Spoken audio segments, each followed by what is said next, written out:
Yun yung asawa ko, bis na bis ah. Akala mo siya yung manlilibre ah. Oo. Tignan mo, bis na bis siya, no? Oh, oh. Ayan yung asawa ko, nagtatanong pa. Dito na pala kami. Yan. Ayan, nakikita ko na naman. Nakikita nyo naman yung magandang mukha ng misis ko. Ayan. Palong-palong. Uy, pasok ka na doon. Nahiya ka pa. Sinisita ka ng guard? Wala akong bayad. Ha? Wala ka pang bayad? Naku, bakit tayo pumunta dito? Wala ka pala pang bayad. Paano tayo kakain ito? Naghanap ako ng sponsor. Sponsor, sige, pasok ka doon. Baka sitahin ka ng guard, ha? Wala ka pa namang pambayad. Uy, pasok ka na doon. Pumunta ako ng Sunday. Nandito kami sa Sangyo po. Yan, oh, kasi may birthday.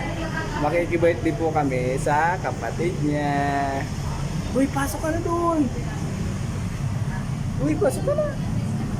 Han, ba't ayaw mo pumasok? Wala ka pang bayad? Han.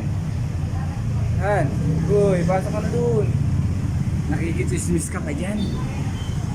Uy, nakikitsismis ka pa. Ayan yung anak mong isa, oh, nakikitsismis. Pasok ka na doon. Ba't ayaw pumasok?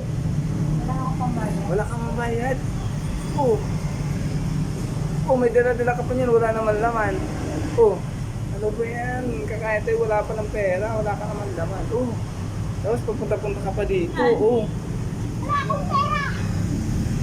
Oh. Tapos papunta-punta ka pa dito, wala ka naman pala pambayad. Tapos iyayain mo pa kami, lilibre mo kami.